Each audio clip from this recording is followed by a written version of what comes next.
Hi everyone, and welcome to the very first episode of 1D10 The Show. My name is Brady Flanagan, and I am going to be your game master, if you will. So before we get started, I just wanted to let you guys know that this very first episode is going to be a little bit different because instead of having the group all together, we're actually going to be doing some little personal vignettes. I wanted to give you guys the opportunity to meet each character on their own without having to worry about keeping things straight, and then that way we'll be able to ease things on. But in future episodes, of course, we will have all the characters together. So with that, we are so excited for you guys to hear what we have in store for you. And let's just get this thing going. The secretive twin kingdoms of Tutorielle and Tutorielle have long been business rivals. Nestled on opposite sides of Mount Ielen, both of these Gnomish kingdoms are surrounded by impenetrable 50-foot walls and forbid entry to any foreigners. These kingdoms' claim to fame is in the wagons that each produces. And there has been a long-standing debate on whether the Turellian or Taurelian wagons are superior. For 50 years, there have been rumors of corporate espionage and consumer warfare. Then, seemingly out of nowhere, these kingdoms decided to join together to become one. In celebration, an emissary of the kingdom traveled far and wide with an invitation to a festival to honor the junction. Now, in the fields south of the kingdom, in the shadow of Mount Ielen, the kingdom has promised to show a new innovation in wagon design that will revolutionize travel forever. Join our adventurers as they travel to the Kingdom of Tutorielle.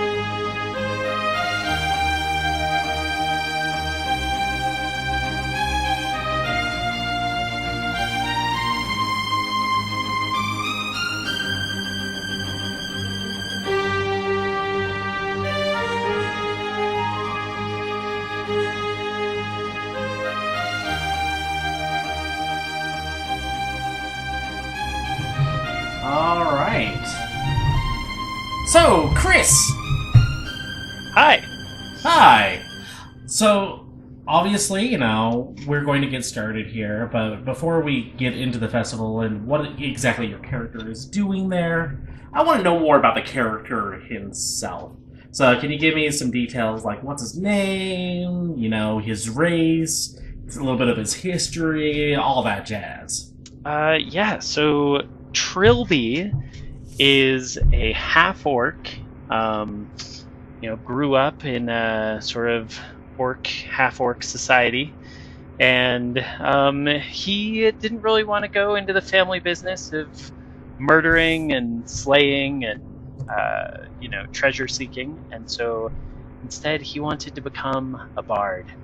And so, with his family heirloom, Dulcimer, he travels around the countryside looking for gigs, and he's very particular about his music. He just, if you ever talk to him, he's very pretentious. He thinks all the bands he listens to are way cooler than anything you know about, and he's kind of a jerk. And anyway, he's just getting ready for the festival, and that's kind of his deal.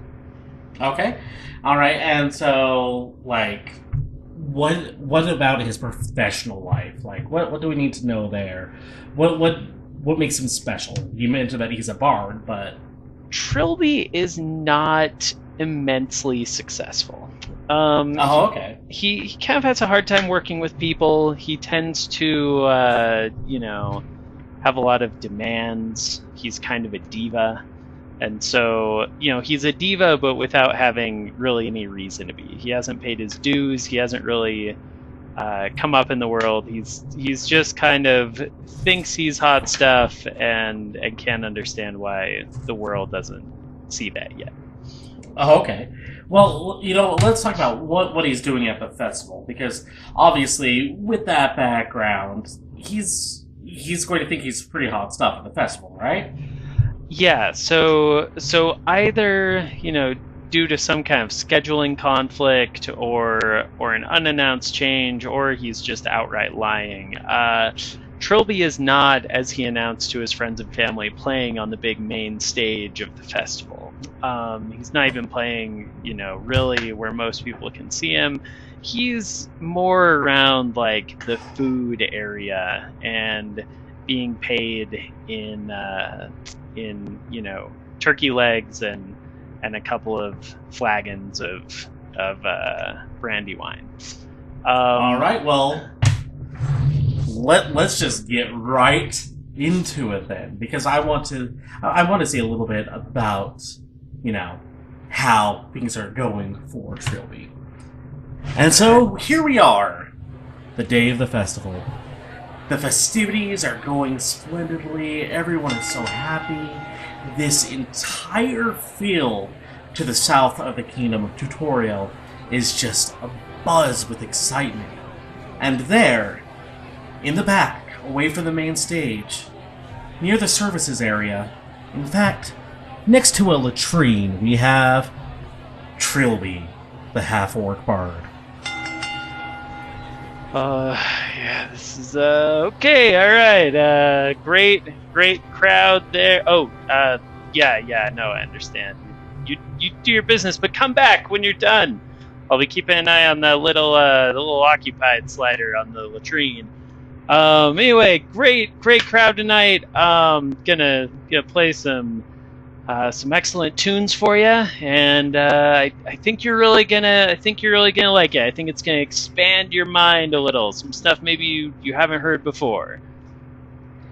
The only person that you can actually see who is paying any sort of attention to you is a small child who must be lost, a little dwarf, who looks up to you expectantly, like he wants you to give him the performance of a lifetime. All right. Well, all right. Here you go, little buddy. I start playing my dulcimer, and this is an instrument that's been Trilby's family for a very long time. It's sort of been the instrument that's been passed down by this weird line of people in Trilby's family that sort of were the musicians. They were the outcasts, and so he received it from his uncle, who received it from his father, and it's kind of this embarrassment to his family, but he's very proud of it. And so he begins to play one of his favorite songs, and it's very different from what the dwarf might have heard usually, or what most people hear, but it's kind of the music that he really thinks is beautiful and special. Can you give us a few bars of that? Yeah, sure.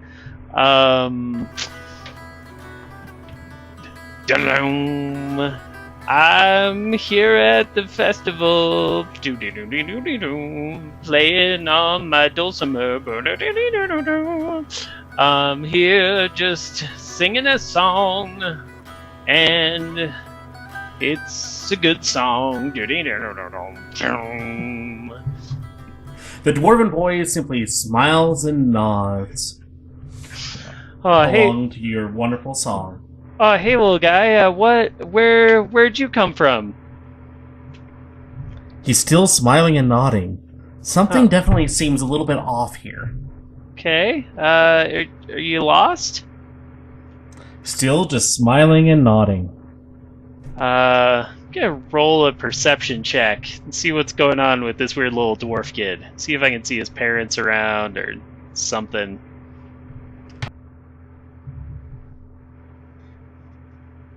Okay, so with a perception check of 6, all that you notice is, you hadn't noticed this before, but the boy is wearing sunglasses. And then you see this worried dwarven mother run up to the boy and go, Oh, thank goodness, I found you. I know that you can't hear me, I know that you can't see me. Losing a blind mute child is the worst thing that could ever possibly happen. I smile at the mother and say, "Oh, I'm so glad you found him. That's great. Totally. Oh, No, thank you. We don't want any of what you're selling. And she walks What? away. I just have to hurriedly know. with Was her he a child. deaf mute? Yeah. Okay. Sounds about right. Well, He was. oh, sir, you're done with the latrine. Well, I think you're really going to like this next one. The man just starts speaking Elvish to you, which I don't think that you have. I don't do think that you not speak know Elvish. Elvish. Okay, so basically he just starts getting very heated and speaking Elvish to you and walks off in a huff. Okay. Thanks for coming to the show. And then you hear a loud voice boom over the entire carnival. Say, "Alright, listen up here. All entertainers, please close down your shops for a moment.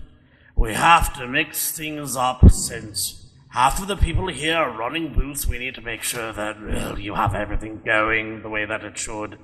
So go and buy stuff, whatever. All entertainment is now closed." Where do you go? Okay, well, I don't have like a ton of cash, but I guess all the other I think I'm gonna walk over to the other kind of entertainment section over here. Okay. I'd All like right, to now- kind of now see who else is here, see what else is going on. Okay. So, as you are in the entertainment district, you notice that there are two young half-orc bards that look very much like yourself. In fact, one is wearing a giant bow tie and has a ridiculous mustache that you can tell, wow, you are growing out that mustache ironically. And that's something you can appreciate. And then the other one is, of course, wearing a pork pie hat and has a corncob pipe. As you get closer to them, you start to hear what it is that they're actually saying to each other. You hear one go, "Yeah, so the thing is, like the Tutorielle 76, that's where it's at, because it's like that chassis was just off the charts. I mean, you can't go wrong with a classic." Tutorielle 76. How about the Tutorielle 85? Talk about speed.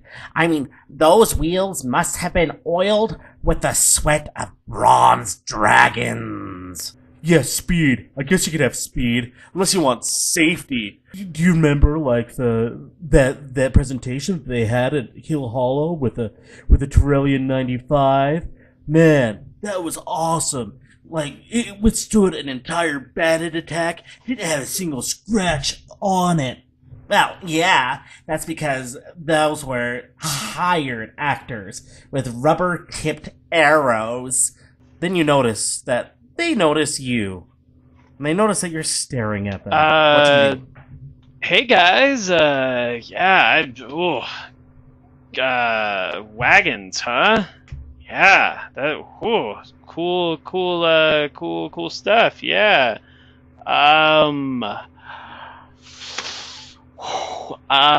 Yeah, so, yeah, you guys playing here at the festival? You just here to see the wagons? Oh. The entertainment is shut down. Yeah, it's shut down, man. Sure, we're all about the music, but we don't think about the music unless we're doing the music. Yeah, you know? yeah, of course. Yeah, no, you gotta be in the moment. Yeah, I know. I mean, that's what I always say. I'm just performing over over by the services.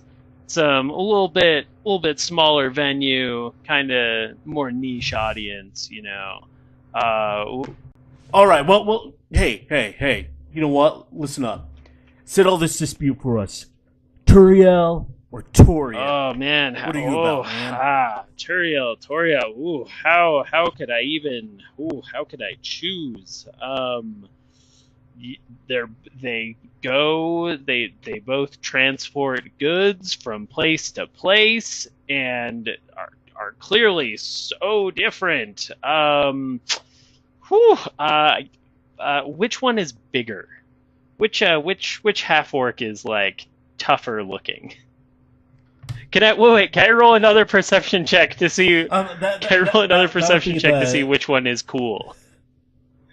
All right. Go for it. Let's see. I rolled a 7. Yeah, I'm saving my good rolls. Well here. From where you're looking, you notice that they both seem pretty cool. Probably cooler than you are, but more ironically. I hate to be out ironed. Oof. The Tutorielle 76. I don't think it gets any better than that, right? Now let's do persuasion. Boom, baby! Roll a 21. All right, you totally can convince both the Tutoriellian and the Tutoriellian fans, and they both look at you and go, "You know, man, I think you're right. Yeah, we've been thinking about this like all wrong, because it's about the joy of the wagon." That's what I'm saying, guys. It's about the joy of the wagon. Yeah. So anyway, like I said, I'm playing over by the services booth. You should get some people come see me. Here's some pamphlets, some scrolls with True artists don't have to advertise for themselves, man. They let the music speak for them. And then these two half-orcs walk off. And as you turn around, you see this dwarf, who is the most muscly, wide-shouldered dwarf that you've ever seen. He has an eye patch over one eye and a giant scar behind it.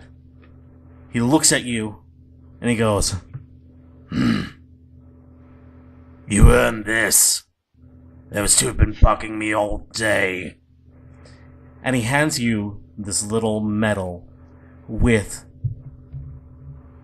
what looks to be the Kingdom of Tutorielle engraved on it.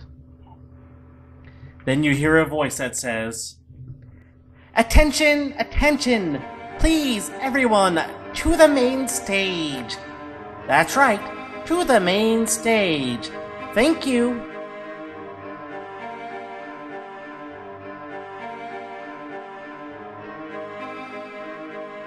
So, we have Jeff and Jonathan on now, and we get to meet their characters and find out a little bit about them before we get started. Now, you might think it's weird, based on all the other vignettes, that we have Jeff and Jonathan doing their own thing, but there's definitely some reasons for that they're recording together. Wow. So, first of all, Jeff, tell me about your character. What? Hold on. Sorry, I was in the middle of drinking. So, I do have a drinking problem. So my character is named Kate, K-A-E-T, because all, fantasy-ish, whatever. Crap. Just like H. Don't ever compare you to that book. Anyway. Really a sassy black woman in real life. No, she's not! Shut up! Okay, my character, who is not a sassy black woman, is instead a fairly straight-laced, half-elf, not black woman. Not that there's anything wrong. So she's straight and not black. So you're not going to be progressive at all. Look, can I give my character's background, or are you going to get interruptions from the peanut gallery this whole time? Jonathan, you will have your turn. Please wait patiently. Sheesh. Okay, so anyway, she's named Kate, and she's kind of a middle-aged half-elf. I put her as 40, but she's probably slightly older than that, because half-elves age a little slower. But she's not, old. She's not, old, wrinkled, and withered or anything. No, we'll get to that in a minute. Yeah, we'll get to that in a minute.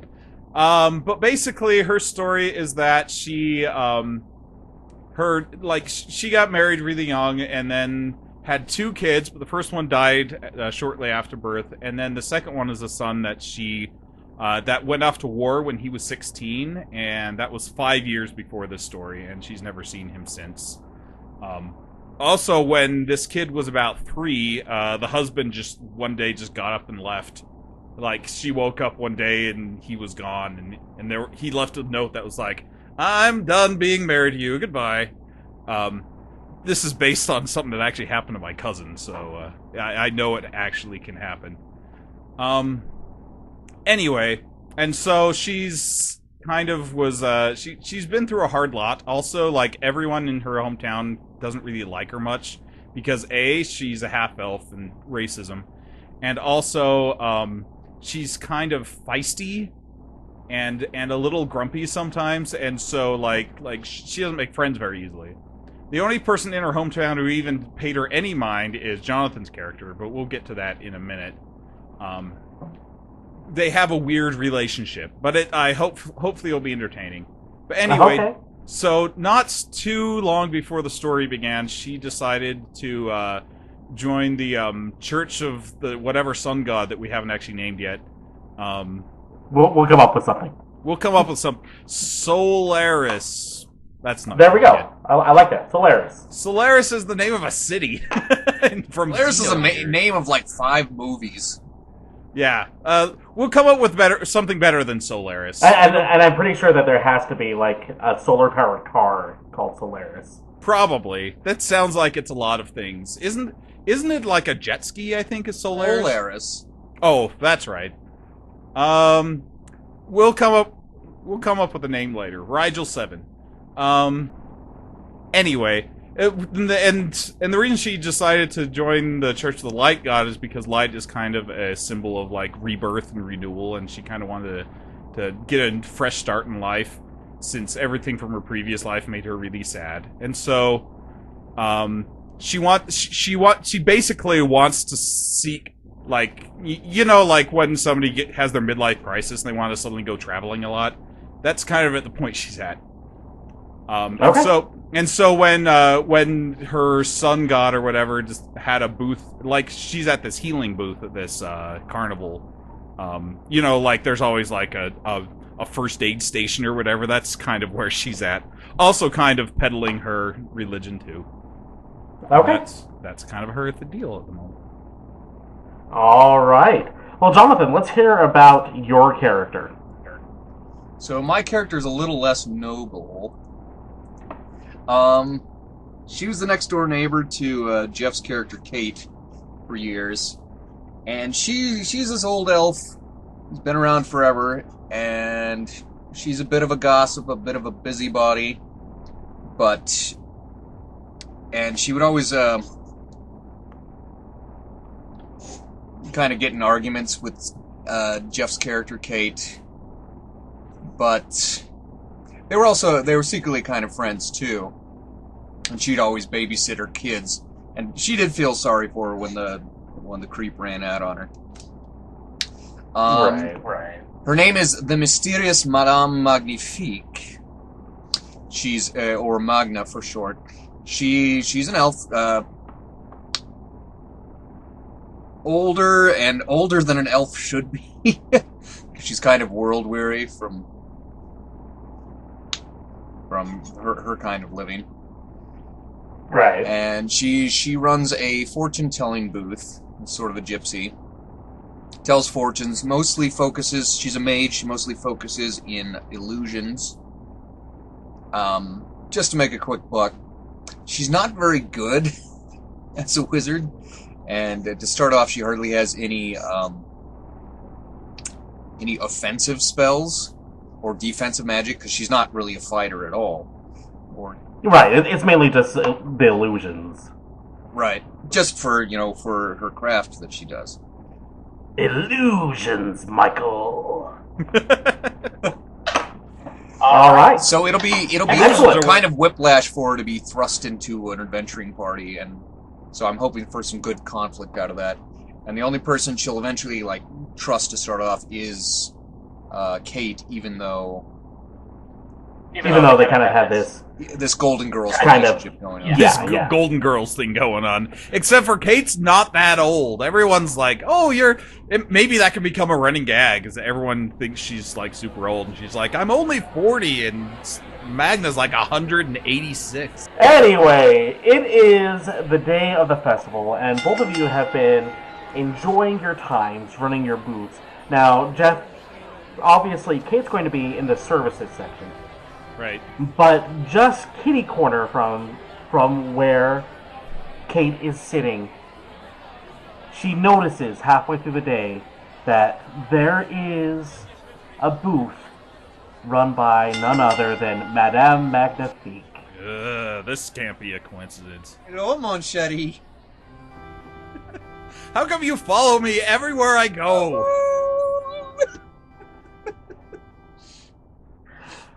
Are you just I gonna know. me I again? was here first. This is. Do you not know the people who organized this thing and deliberately put us together? Because that's something that you would do. I don't know what you're talking about, darling. Yeah, you never do. Listen, let's just do our booze and keep to ourselves, and both of us will be happy. All right? Well, I'm going to keep to myself. You just keep your affairs to yourself over there. Yeah. If there's anybody who knows about affairs, it's you. I don't know what you mean. Well, if you're going to run that booth right, you'd better learn pretty quick, right? If it's the kind of booth I think it is. Oh, more insinuations, like always. Well, I wash my hands dealing with you. I will not be recommending my customers go over to your booth and for whatever silly things you do over there. Somehow I Excuse me.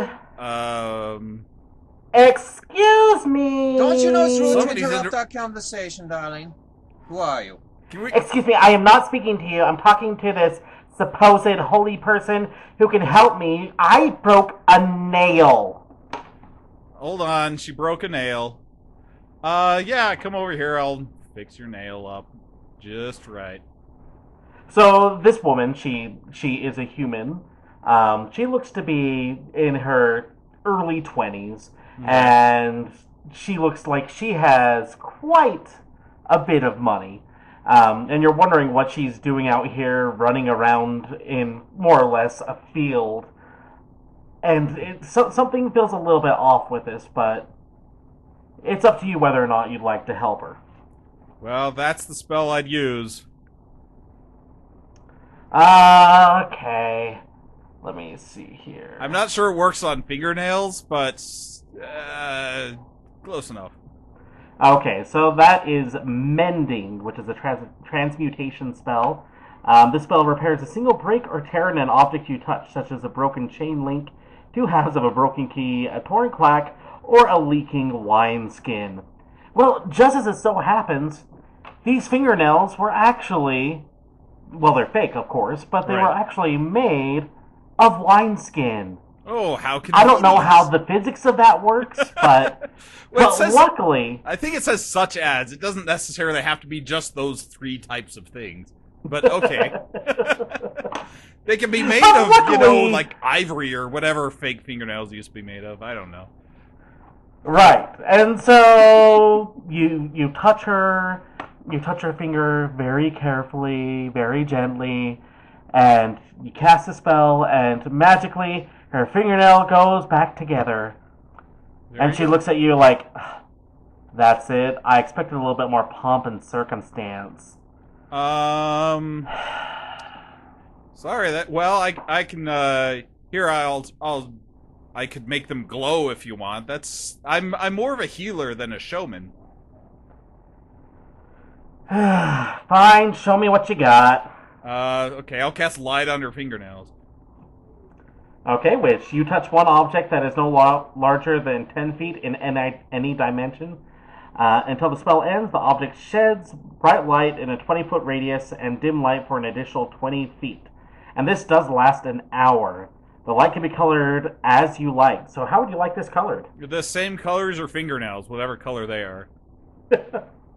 So her fingernails are bright purple. Well, now she has a bright purple light glowing out of her fingernails. Wow, now that is the service that I'm talking about. And she pops down 5 gold for you. Thank you. And walks away looking very pleased as she scares passersby with her weird glowing fingernails. So I'll glance over to Magna and be like, "That's how you serve your customers, dearie."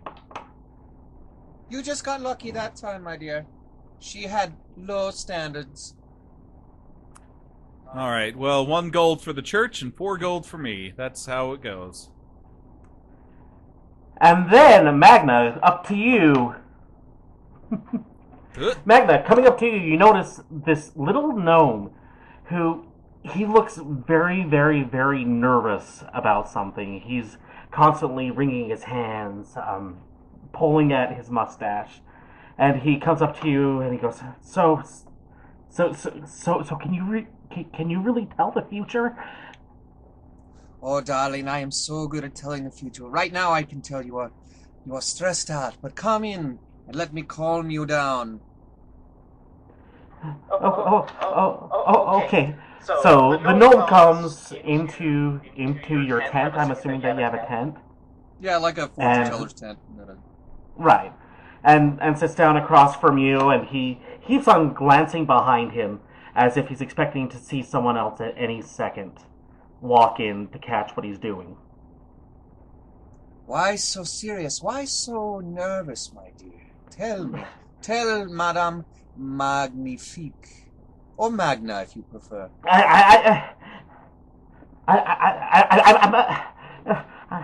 I'm a little worried. I know some people, and they might be doing something that is very, very dangerous, and I've tried to talk them out of it, but I just want to know if they're going to go through with their awful plan. That's all I want to know. Just tell me the future. Tell me what's going to happen. Very well, my dear. But of course, and she tinkles like a change jar. Sure. I mean, here. He throws 3 gold into your change jar. Whatever. Just tell me. This is important. Love the sound of cold hard cash. Anyway, she sets it down. All right, my dear. Gaze into my crystal ball. Okay. Am I supposed to see something? No, but perhaps we will hear something. Okay. She casts minor illusion. Okay. Which is you create a sound or an image of an object within range that lasts for the duration. The illusion also ends if you dismiss it as an action or cast the spell again. To create a sound, its volume can range from a whisper to a scream. It can be your voice, someone else's voice, a lion's roar, or a beating of drums, or any other sound you choose. The sound continues unabated throughout the duration, or you can make discrete sounds at different times before the spell ends. So, what are you going to do with this minor illusion? Well, let's say... No, hold on. Let's say she asked the gnome a little bit and to tell him about his mother. Okay. Oh, okay. Well, my mother died many years ago. About 60 years ago. I mean, us gnomes, we do have kind of longer lives, but that doesn't really matter. My mother is, well, she was a good gnome. She had good business sense. So you were on very good terms with her. Oh, yeah, pretty good there. Excellent. Now gaze into the crystal ball, my dear. All right, I'm gazing. So then she casts illusion, and she makes the sound of a gnomish woman's voice, like a soothing gnomish woman's voice. Don't worry, my dear. Everything's going to be okay. You'll escape from those bad men. Okay, that sounded a little bit more like my sister than my mother, but maybe she was doing an impression. Get tangled up, coming from the other side. Okay. I'm thinking that you're kind of full of it. Is it possible that I can get my 3 coins back? I mean, that's a little bit ridiculous. Can you go ahead and do a persuasion check? Okay. Okay. That's a 16. With a 16, you convince her pretty well, and you convince him pretty well, and he just goes, well, I guess that could kind of work. I'm sorry, but I think it's my sister who, well, never mind. You don't need to know any of that, and trust me, if anybody asks, I wasn't here. Gives you another 3 coins, so you have a total of 6 gold, and goes to go out of the tent, looks both ways, and runs out as quickly as he can, only to have someone else come into the tent. A distraught dwarven mother comes up to you. My baby! I can't find my baby anywhere. He's blind and he's deaf, and I've looked all over and I cannot see him for the life of me. Can you help me find him? So sorry, let us figure out what's going on. Let us help you find your baby. Tell me about him. Well, I mean, he's about 6 years old, and well, he's obviously a dwarf.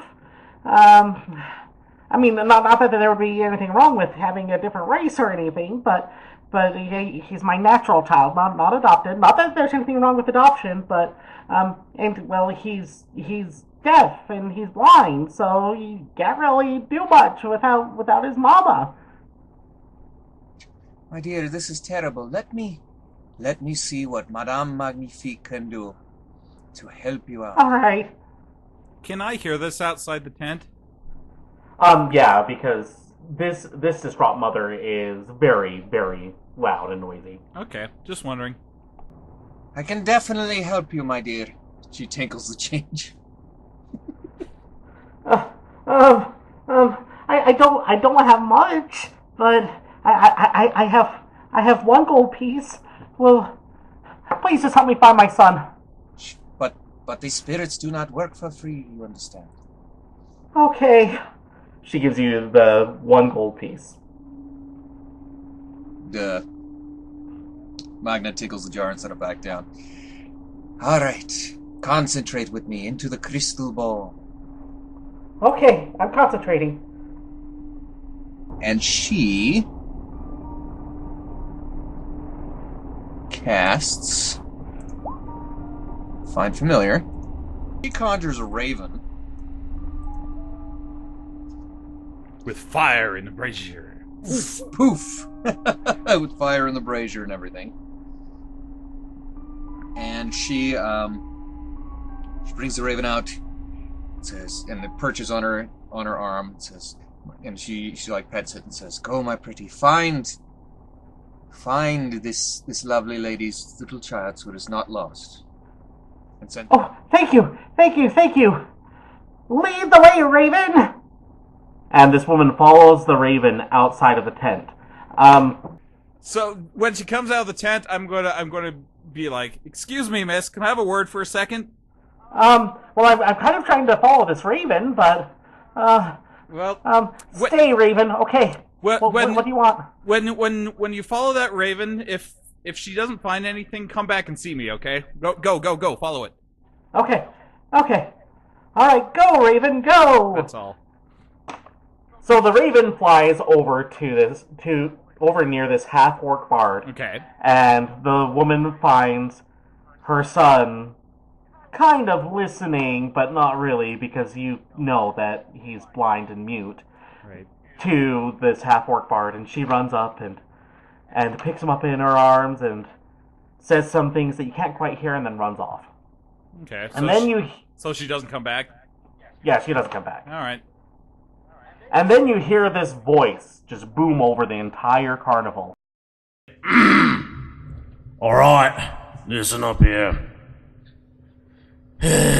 All entertainers, please close down your shops for a moment.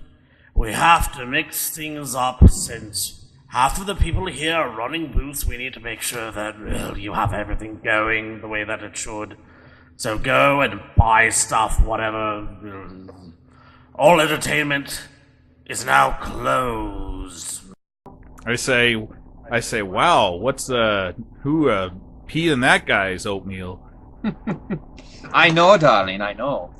At this point, the entertainment district is closed, which means that Magna, you have to leave, and go do something else. And I say while she's packing up, I say, by the way, how did that bird know where that kid was? I've never seen you actually cast that spell before. Well, the trick is, And she's about to reveal the trick, and then she says, "The trick is, a magician does not reveal their tricks." Yeah, the day you don't reveal your tricks is the day I get married again. My tricks are my own affair. I think we've used that line before. So Kate, you are not running this booth by yourself. And No, I'm just one of several. You see your fellow cleric come up to you and he goes, "Look, I can tell that you want to talk to this old lady about something. I got things here. You go do whatever you'd like to do." Are you sure? Because that lady's fingernail spell's going to run off pretty soon, and she might be pretty mad when she comes back. She'll probably be distracted by something else. Don't worry about it. Get out of here. You better hope so. Vamos, my dear. Before they come back and want their money back. In a low voice, I say to my fellow cleric, who is named something. His name is Sir George. Sir George. Did you say Bill? I'll go Sir George. That sounds slightly more epic.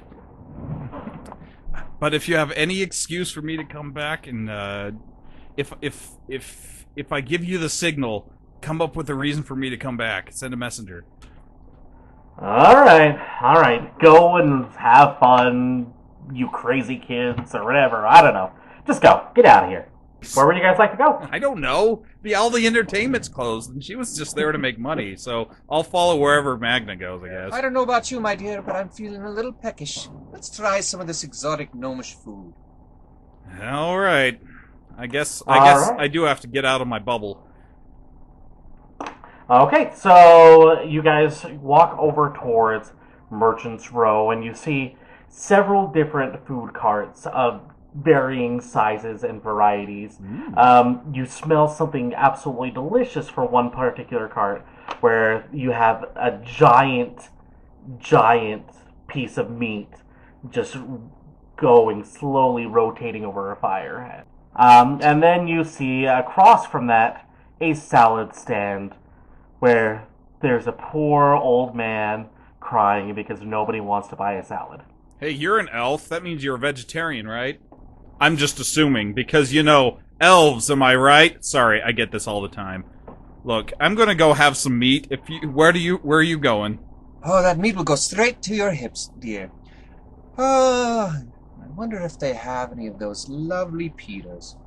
Okay, so there actually is a pita stand about 3 stands down from the meat stand, and that has a fairly long line, but you can smell something is absolutely delicious over there as well. Curse you, I'll go get a pita. I knew you'd come crawling back, my dear. You always do. You always do this to me. Alright, so as you guys are standing in line, waiting for the pita, you see a little old man with an eye patch over one eye, crying and begging for scraps.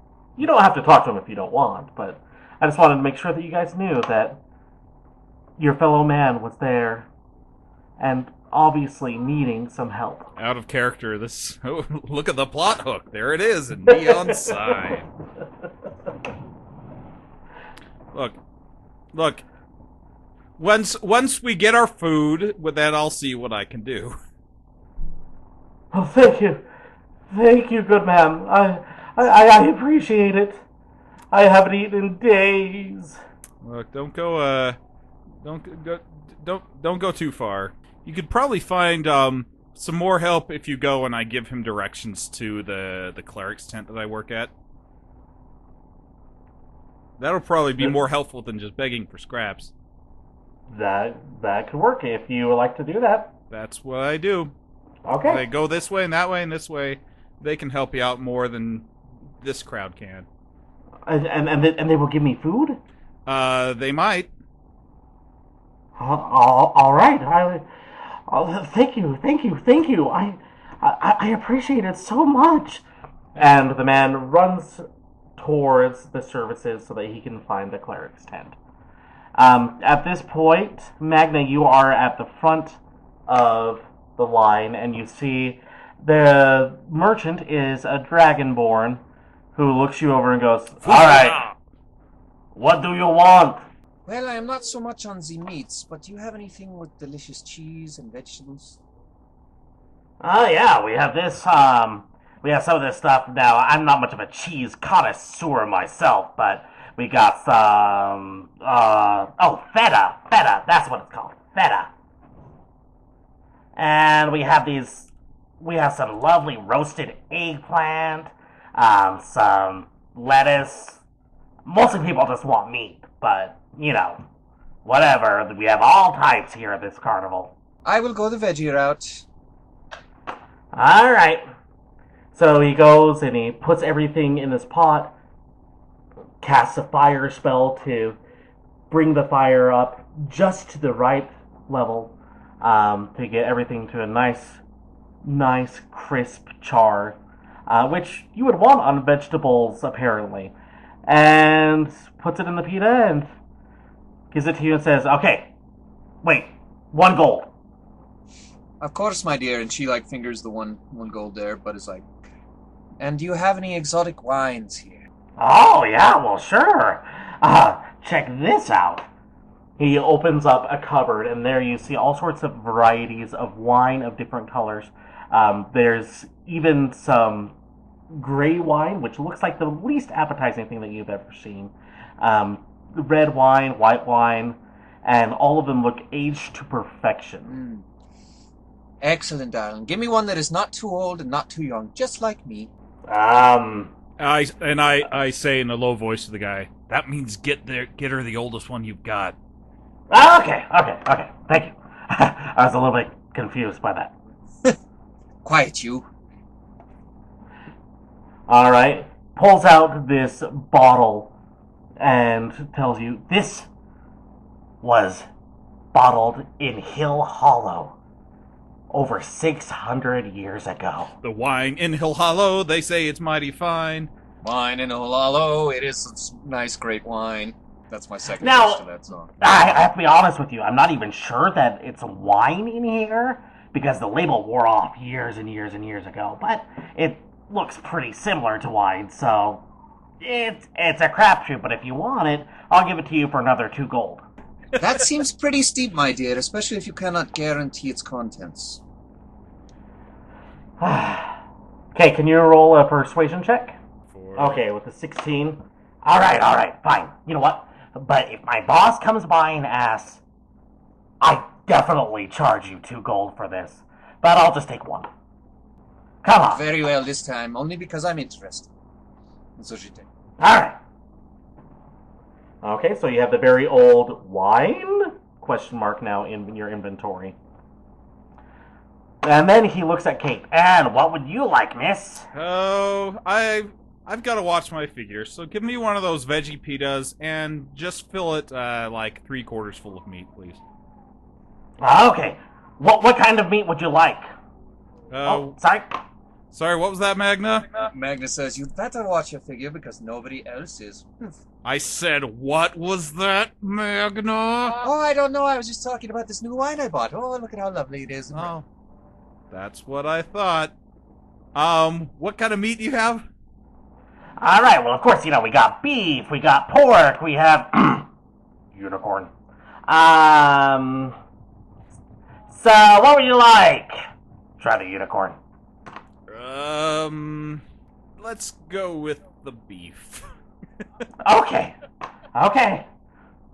Thank you. If I'd been an undercover cop, that would have been... Of course. That would have gone very badly for you. You obviously want to sell the illegal thing to the obvious cleric wearing cleric clothes. So you passed the test. Bravo for that. No charge for this pita. And once again, do not tell my boss anything that happened here today. Thank you. And just then, you see this dwarf behind you, who is the most muscly dwarf that you've ever seen, has a long scar over one eye with an eye patch. He looks at you up and down, and he goes, You two passed the test. Sorry, what was that? So, you passed the test. Oh. And then he I sure did. he grins this large smile, missing several teeth, and then he hands each of you a medal with an outline of the Kingdom of Tutorielle on it. It says, "Congratulations. Keep those." Oh, And then walks away. I'm going to examine Magna's bottle of wine for a second. Okay. To see if there's anything weird about it. You notice that the bottle of wine, like I said, the label is completely worn off, so you're not even sure that it is wine. Do you want to pop open the bottle, or? No, I don't want Magna to think I've tampered with it. So instead, I'll very surreptitiously cast that on it. Okay. Purify food and drink. Does all magical food and drink within a 5-foot radius sphere centered on a point within range. All known magical food and drink within a 5-foot radius sphere centered on is purified and rendered free of poison and disease. Just making And sure. as you do that, you see this green smoke come off of the bottle and form a skull and say, "Beware." But, that's how it goes. Magna, you'll thank me later. What's that, darling? Nothing? Here's your wine back. Oh, thank you. Keeping it warm for me, eh? Sure. All right, and Snatches it out of your hands. Thank you. then you hear a voice say, Attention, attention! Please, everyone, to the main stage. That's right, to the main stage. Thank you.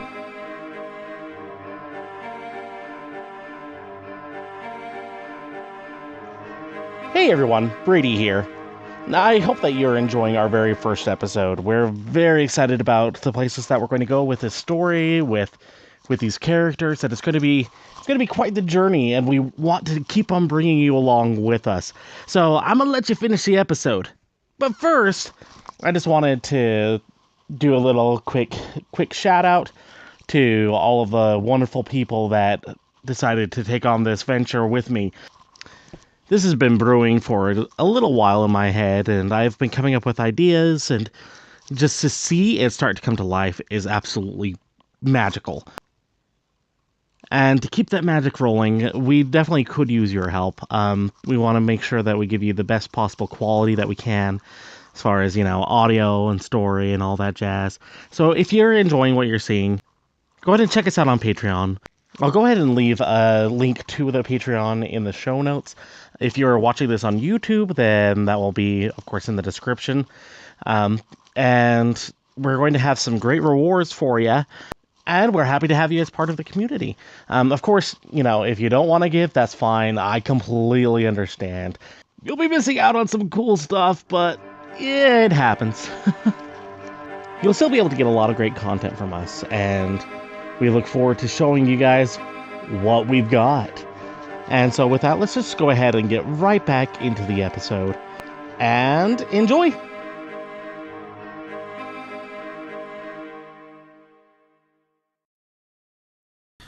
All right, John!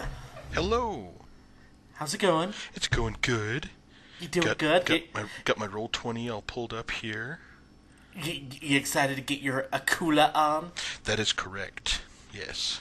We should I think explain. that's a sling that the kids are using these days.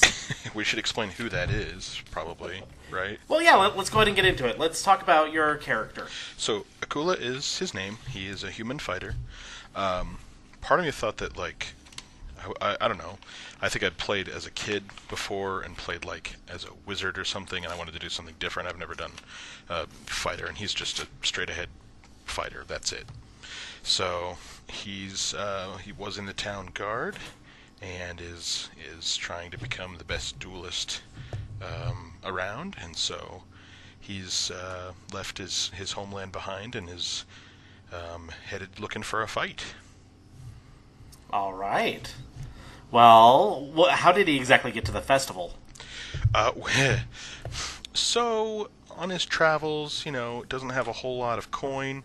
Ended up going to an inn and helped out the innkeeper, and they are the ones who have a booth at the festival. So Akula is like, I don't know, I picture him as like the Rock sized, right? Like big, buff, huge, really tall, and super muscly. And but he's got, you know, a big red beard, red hair, just kind of wild looking. He speaks with a Russian accent, you know, big scary guy.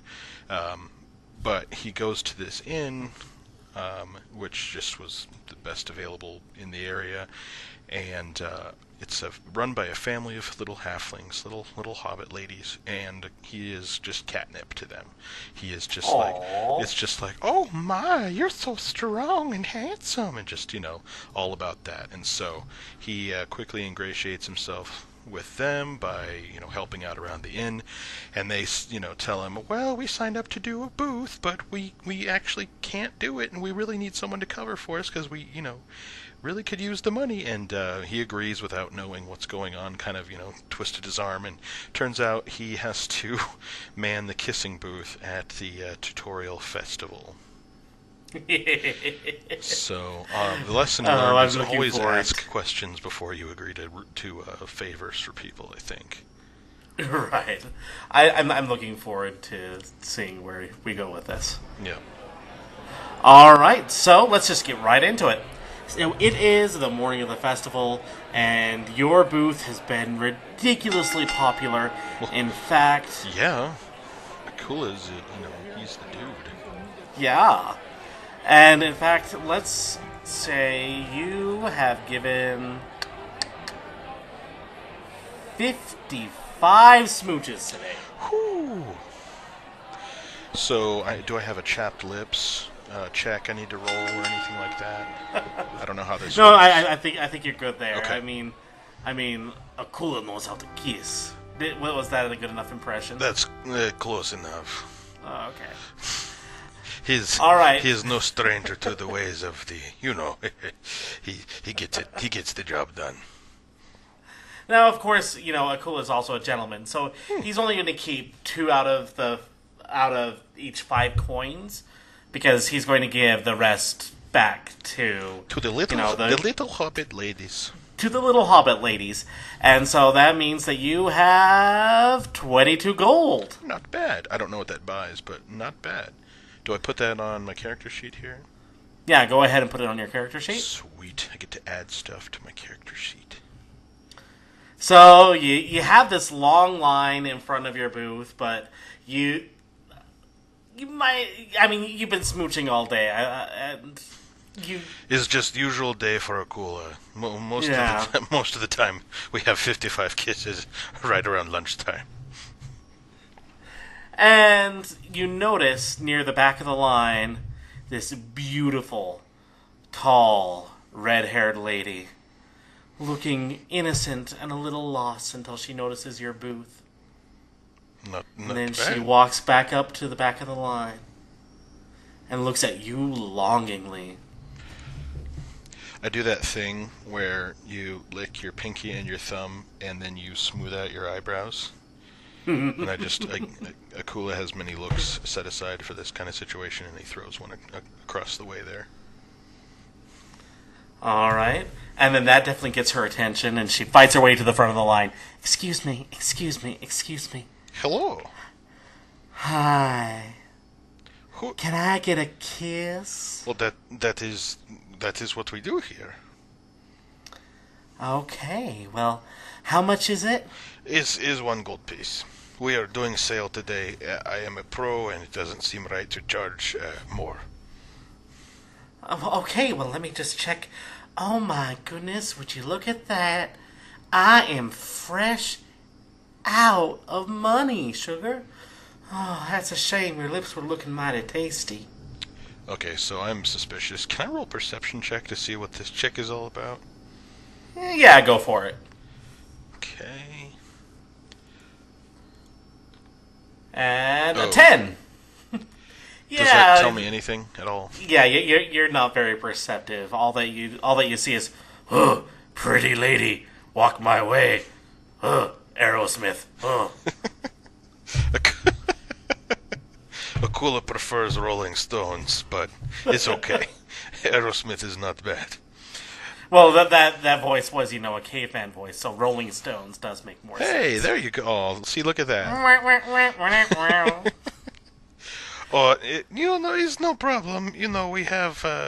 It's okay if you have no gold, because Akula's had a busy morning. Hobbit ladies are happy, and pucker up.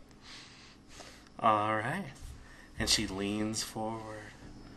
You feel your heart beat faster and faster and faster. Akula's perception might suck, but mine says I'm getting robbed or something. But okay. And she puckers out her lips. And can you roll a Constitution check, please? Yes. Constitution save. The save? Okay. Yeah. How's that? That's a 12? That's a 12, and with the 12, yeah, that's not gonna work. As she leans back and you sit there, reveling in the wonderful kiss, you start to feel a little bit woozy. Yeah, it figures. And you faint. Of course I do. And when you wake up with a man who was obviously very close to your face, suddenly backing up, going, "Oh, sorry, I was just..." Whoa. I was who just are trying you? to get... You are not pretty lady. What is happening? Whoa there. Whoa. I was just trying to give you mouth to mouth. Oh, I tried sure. to spell, and it didn't work. I do not believe you give me mouth to mouth. I think you're trying to bust a move. I'm sorry, I don't get your expression. You're trying to get a little something something? Oh, no thank you. No thank you. Yeah, no thank you yourself. Even if I was interested, the beard is a little bit of a turnoff for me personally. You're the only one. I've had nothing but praise. Well, look, I was What just happened? walking. I was walking by on Merchant's Row, and I saw you passed out there, and I decided to bring you back here to the cleric's tent. I'm a cleric. My name is Sir George, and he sticks his hand out to you. How do I not know you're not helping redhead lady? Can I roll another perception check to see if he's like in cahoots? This feels like a cahoots kind of situation. Okay, go for it. 19. All right. As far as you can tell, I mean, he's breathing normally. He's acting normally. There's nothing to say that this guy is not completely on the level. Hello, George. I am Akula, the fighter. Now, I do work with a red-haired lady. Did you mean Kate? I don't know Kate. This red-haired lady kissed me and probably is, I don't know, stealing money from people. Does Kate rob people? No. She's a very, very moral person. I mean, clerics, it's kind of what we do. Seems like what you do is kiss big, strong men. Hey, it was not a kiss. For the last time, it was not a kiss. Right. I'm going to check my pockets to see, have I been robbed? Yes, you have. Oh. See, look, you can be perceptive when you want to be. Sir George, buddy, hey, I got robbed by a redhead chick. You tell me where to go so I might smash her face. Who can I talk to get my money back?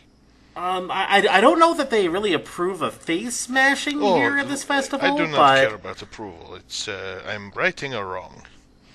Well, there's a security tent. It's just a few tents over.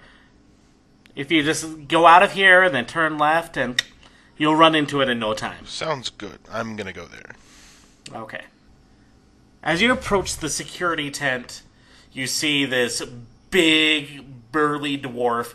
I mean, you thought that you were buff, but this guy's bicep Cool. is Let's bigger clarify. than your head. Akula is buff. I'm just gonna say, like, He's buff, but this dwarf is somehow buffer. okay. And you see, and he's coming out of the tent, and he turns, and right as you're right in front of him, he looks up at you and goes, "What do you want?" Hello, little big man. Hey, I'm in the Happy Hobbit kissing booth, and I was robbed today. All of my money was taken. I had 22 gold pieces. Very, very important to me. I want to get it back, and you are security. I need your help. Do you... Look at this place. Look at how crowded it is. Do you honestly expect me to find some sort of... Who was it? A very pretty red-haired lady who makes your heart stop when you look at her. And she's also Yeah. a thief. She's a rotten, horrible thief who I need to break her face. You help me with the face breaking, and we forget about lax security.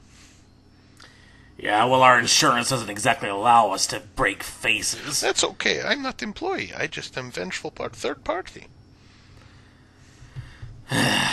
Look, here's the thing. I can't find just one pretty red-haired lady and expect Not to know for lack exactly of where trying, she eh? is. You need to get dating service. No, seriously, I got robbed. I need some help. You can tell that this guy does not have a sense of humor. I know. Akula revels in the lack of sense of humor of other people. Now look, I can't guarantee that I'll get you your money back, but I have an idea. You look strong enough. Strong enough. Look, not everyone is built like 4-foot brick poop house like you, but I am, I am super strong. I am Akula. Come with me, please. All right. And he guides you over to the entertainment district. And about halfway down, he comes across this gnome with a long beard. Now, the beard looks absolutely amazing because, first of all, it's basically to the floor, which is awesome in itself. Well, yeah. No, I have to draw these guys eventually. Are these white beards? Are they... Yeah, they're white beards. Okay. These guys, this gnome's a little bit older. Okay. But all throughout his beard, you know those beard baubles, like where people put like Christmas decorations in their beards? Yeah, that like sort of in thing? theory, but not in practice, because I couldn't grow anything but like a scarf. I can't do the beard thing. I get nothing on my cheeks. I get everything on the neck, and I grow like a thin, scary, like pencil mustache that'd put me on a list somewhere if I actually wore it in public. They'd be like, that dude has a van, do not take candy from him. That's the kind of mustache I could grow if I tried. So, no, I don't know about them in practice, but I can imagine some stuff tied in someone's beard, sure. Well, this gnome has a bunch of little gears tied into his beard. That's rad. And so you have the dwarf is talking to the gnome very quietly. You can't really hear what they're saying, but the gnome looks over at you, looks up and down, and nods. And then as the dwarf's about to walk away, the gnome calls him back and tells him something else. And then the dwarf starts walking towards you and goes, "Just one moment, please. I have to do this." So, if shorter you are, the more boss you are? This is not fair. In my village, the taller you are, the more important you are. Akula is a very important man at home. Height jokes are not funny to dwarves. I should imagine they probably go right over your head. Oh, you see that? It's like someone reached down from heaven and gave Akula a high five with that joke. That's so good. You wait all day for setup like that, and it never happens, and then it happens, and it's a shame you're the only one here to hear it, because, people with sense of humor would really laugh at that joke. One moment, please. Yeah, okay, I'll just chuckle to myself. And then he pushes on this little amulet all around his neck, and suddenly his voice is booming across the entire fairgrounds, and you hear him go, Alright, listen up here. "All entertainers, please close down your shops for a moment. We have to mix things up since half of the people here are running booths. We need to make sure that you have everything going the way that it should. So go and buy stuff, whatever. All entertainment is now closed." And then he pushes the button again and then speaks in a normal voice, and you see the gnome start to walk towards the main stage. And the dwarf looks at you and goes, "Follow me, please." Where are we going? Well, you're going to the stage, of course. You're going to put on a show. Oh, hey, look, I no doubt people want to look at the Kula, his impressive figure, but I do not sing, I do not dance. It is not. I do not want to hear you sing. I do not want to see you dance. Oh, good. I want you to fight. Oh, then perfect. Akula loves to fight. How does this help me get my gold? Trust me, it will help you get your gold. Just follow my lead. Okay. And so he walks you up to the main stage, and there's a large crowd out front, and they all start cheering as you walk up onto the stage. I'm gonna just soak this up for all it's worth and really ham it up in front of the crowd. So Akula is flexing. He pulls out Katya, his long sword, and swings it around in like a little kata move, like he, knows what he's doing. I have no idea how to fight with a sword, apart from stage fighting, so just, whatever cool moves you have to do. Hey! Akula is here! And on the other side of the stage, you see the gnome walk up, and he holds his hand up to stop the crowd's cheering. And he goes, "Ladies and gentlemen, this man over here, this barbarian..." No, hey, look, just because I have beard, I'm not barbarian. I'm a fighter. I'm Akula. "This barbarian..." This is a misnomer. I am not barbarian. "This thing..." Somehow that's worse. What is going on? "Will test himself on some of my greatest creations." And he reaches into a pocket and pulls out a little remote with a giant red button on it. And, of course, if there's a red button, it's got to be pushed, Well, that's a rule, yeah. Okay, and so he pushes the button, and you notice that there's actually 3 boxes at the back of the stage. And they pop open, and you see these little metallic creatures, automatons. For the sake of this, and to really piss off the D&D nerds, I'm going to go ahead and call them robots. Uh-oh. But when you say robots, of course, you mean automatons that have clockwork and no means electrons or anything like screw up. Oh yeah. That, of course. I think funny and story goes ahead of, accuracy to a made-up thing. It's all made up, so why not? Oh, and roll initiative, please. Oh, okay. 14? Okay. So with that, you are going to go first. How are they laid out? So they're on opposite sides of the stage. So you have one in the back and the left, one on the back and the right, and one that's basically right directly behind you. Oh, okay. Then I'm the one closest. The one right behind me is closest to me. Yeah. Okay, then he's going to get hit by Katya. All right. Go ahead and roll for that. Kapow! Can you see that in roll 20? I can. So that's a 16. Yeah, that's definitely a hit. And with that, 12 damage. Yeah, that robot's in pretty dire straits. It has little sparks coming off of it, and a little alarm thing pops up out of its head and starts swirling around, going wee wee wee wee. Cry, little robot, cry. And as you tell the robot to cry, you actually notice over to the side, the gnome does have a little bit of a tear going on there. I kill what you love. You call me barbarian. All right, and so with that, it is the robot's turn, and this first little robot is going to attack you since you're right next to it, and it's so sad. And so even though it actually has arms, it has a little tiny other arm that pops out, R2-D2 style. Oh boy. And it's going to try to zap you. Always a good move and in Star Wars. What is your AC? 18. Okay. Yep, this hits. Dang it. And it does 2 damage. Okay, down to 9. Okay, and then we have the second robot. The one over to your left. It's going to come up a little bit, and then it's going to pull out a giant ray gun that... I mean, this ray gun is so big that you don't know how it actually stored it inside. You don't know if there's like a Doctor Who TARDIS situation going on there. Is it like when but Rocket that's a pretty Raccoon big gun. pulls out his gun and then it goes and gets bigger? Yeah. That's really cool when it's not being shot at you. So, yeah.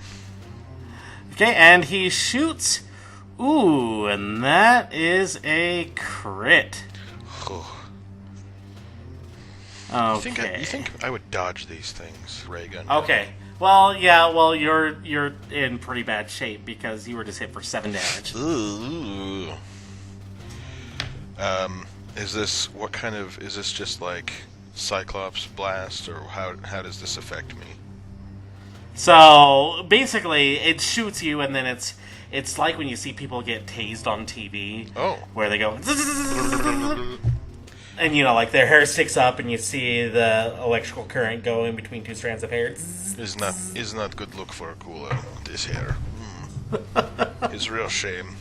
Don't hurt the moneymaker. Alright, and then the third robot comes up, and he's going to try to do the same thing, but from the other side of you. And... I'm gonna roll a pee my pants check, and hope you have a way of, And he misses. Oh, good. Okay. In fact, he misses so badly that he ends up hitting the other robot because he was, directly across. I'd like to think that I, jumped up and it, shot it between my legs like I did the splits midair, and it just... Pew! You know what? I will go ahead and say that that's canon Yes. if you can do, let's say, a dexterity check greater than 15. Okay. See what you got. Show me what you got. I get that now. Okay, go for it. Okay. Alright, okay, so that is a 16. So yeah, you beautifully jump up in the air. Like a swan. You do like one of those corkscrew twists in the middle of the air as it zooms right in between your legs and hits the other robot. Hey. For 3 damage. Excellent. Wish you could have hit him for more, because I got hit for more. Is it back to me now? Yes, it is. Okay. And there's still one who tried to zap me right in front of me. Yeah, and he has the little alarm going off on his head. Well, that's annoying, and I think I should finish him off since he's close, so I'll just hit him again with Katya the Longsword. Okay. 27? Yeah, that's definitely a hit. Yeah. In fact, you slice this robot cleanly in half. Yes. And you see a little white flag pop out of the top and start waving around. Awesome. I'm going to look over at the gnome as a free action, just kind of give him that little head nod thing where it's like, yeah, what's up? You know what's up. And then you just see him gasp. So, and with that, the crowd starts going wild. when I cut him in half, I'm going to do that thing, like when you're watching football and some of the players will throw up their arms to get the crowd more into it, I'm going to do that. Alright, beautiful. And yeah, that definitely works. In fact, it works so well that a woman in the front row throws something up to you and you notice it is a health potion. Oh, I drink that right now. Immediately, just do a shot and get it all down. Alright, beautiful. Your health is restored. How convenient! I'm gonna take some of the gears or clockworks or whatever from that robot and just make it rain like I'm slinging out dollar bills out over the audience. You're a lovely crowd. You're a lovely crowd. Alright. But the other robots are still there. Well, but now I'm they're back not to very full happy. strength, and yeah, that's a dangerous place for them to be in. Okay, and so we have the robot who got you with that big zap last time. Yeah, I don't like him. Comes right up to you, and he's going to try to do that little zappy arm. Ugh. And he rolls a 5, which definitely misses. Yeah. In fact, as he can't even get the electricity to go through you, he decides instead he's going to write his name into your armor. So it says Robot 1. This is good, because I've been thinking about what kind of, spoils of war I can take. Akula likes to take little trophies from all of his victories, and so this is ready-made right there. I don't have to do anything. All right, perfect. And the other robot is going to just stick to where he is because, a big gun is nice. So he's going to shoot at you. Now, he is a little bit depressed because, he's a robot and he can. Actually, that's canonical because of Marvin the paranoid android from it's Marvin, right? Marvin, from yeah. Hitchhiker's Guide, yeah. Yeah. Oh, Alan Rickman. And Douglas Adams, both of them rest in peace. Okay, well, how about happy times when this robot rolls a 5, which is actually a critical miss. Sucks to be a robot. Because they had +4 with this. So, it literally shoots itself in the foot. Which completely melts its foot. Burns a hole into the stage. And yeah, that means that this robot is not going to be able to move next turn. And in addition, it takes 3 damage. Fantastic. Alright, and it is your turn. Well, if it's not broke, I think I'll use my longsword again. Okay. 21? Well, obviously, that's going to hit. Okay. And it hits for 5 damage. In fact, you realize, it doesn't really do anything because you saw that it never uses these arms, but you cut off its kind of ancillary arm. With Robot 1, right? The one who's close and can... Yes. Okay, that's what I was... The one who wrote his name into your armor. Okay. Okay, so Robot 2 is, of course, pretty upset that you destroyed its worthless arm, and so it's going to do that little tiny zapper again, and... with that, he misses again. And this time, right underneath where it says Robot 1, he draws a little frowny face. Man, this is a great little trophy. I'm going to have, armor that's just covered in memoirs. It can be like my yearbook. And have all the bad guys sign it before they die. Awesome. Okay, and Robot 3 is going... obviously it can't go anywhere because its leg is melted, but it's going to shoot at you, and it misses, but only just barely. I do another, move out of and in fact, it goes right by your ear, and it cinches some of your hair.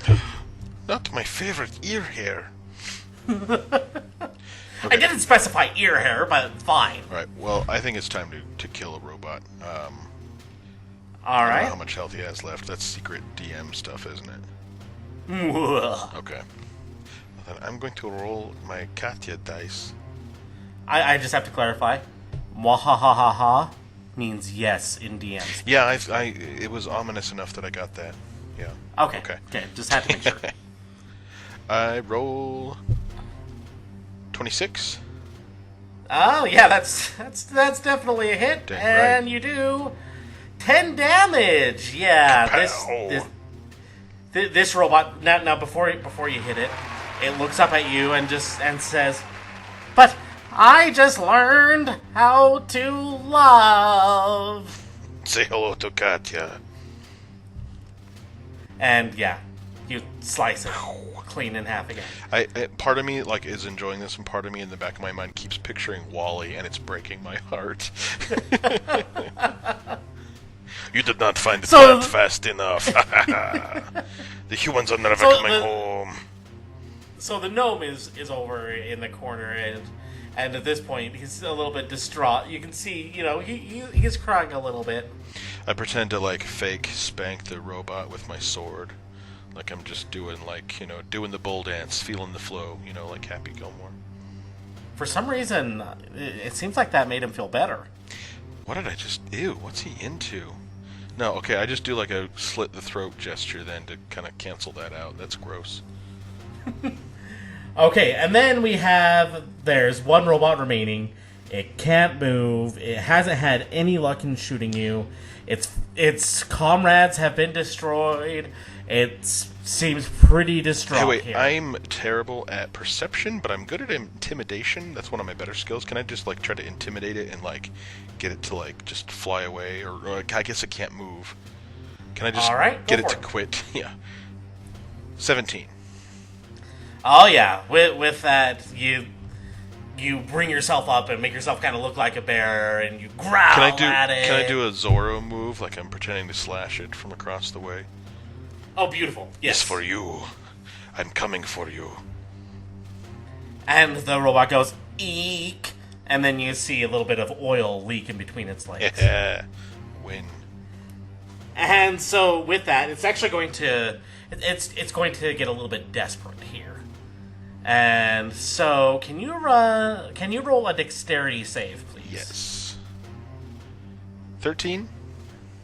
Okay, that's barely enough. Whew. And so, with that, this robot is going to self-destruct. Oh, okay. And that worked. as it explodes, you nimbly grab the corpses of its fallen comrades and hold it in front of your face, and shrapnel just starts feeling those, but luckily, you don't get hit at all. Alright. And the crowd is going absolutely crazy at this point. I'm bowing, but to the left, to the right, to the center. I give a rude look to the gnome who invented these robots. Wait, do they have like wires and stuff? Oh yeah, I mean, they're robots. Can I hold them up like marionettes in front of me and do a little impromptu puppet show? Yes. And in fact, the audience is looking at you and they're shouting out, "Encore! Encore! Encore!" I make them dance left and right. Hello, little robot friend. Hello, robot friend. I have great idea. Let's go try to fight the Kula. I don't know. He seems pretty big. No, let's go and shock him. Let's go tase him. Okay. Hey, what is that? A big sword? Oh, no! Oh, this is such a big mistake. Why did we try to fight the Kula? Oh, we are going to die. And I bow again. All right, and so with that, the crowd is going wild, and you notice in the crowd that beautiful red-haired woman who looks up at you, winks, and throws a coin purse up onto the stage. And in the coin purse, you have your 22 coins, along with something else. Ooh, bonus. A little golden medal with Mount Ielen and the Kingdom of Tutorielle on it. I see. Well, that's good. I'm glad I don't have to kill her. And then the dwarf comes up behind you and goes, "Well, it looks like you did a good enough job then, Yes, doesn't it?" look at my little puppet friends. They used to be moving around, but now they are dead and my puppet friends. And then you hear this voice that says, "Attention, attention! Please, everyone, to the main stage. That's right, to the main stage. Thank you." My show goes on. And then you feel this little poking at your leg, and there's a female gnome standing right underneath you, and who says, "And you get off the main stage, please. But everyone loves Sakula's puppet show. Just go now." Oh, I keep puppets? Whatever, go. Yes. I throw one into the crowd. The woman who threw you the health potion is the one who grabs it, and she just hugs it and kisses and runs off into the distance. Ugh. Okay. I tuck the head of the other one into my armor, wherever I keep my trophies, and hop off the stage. All right.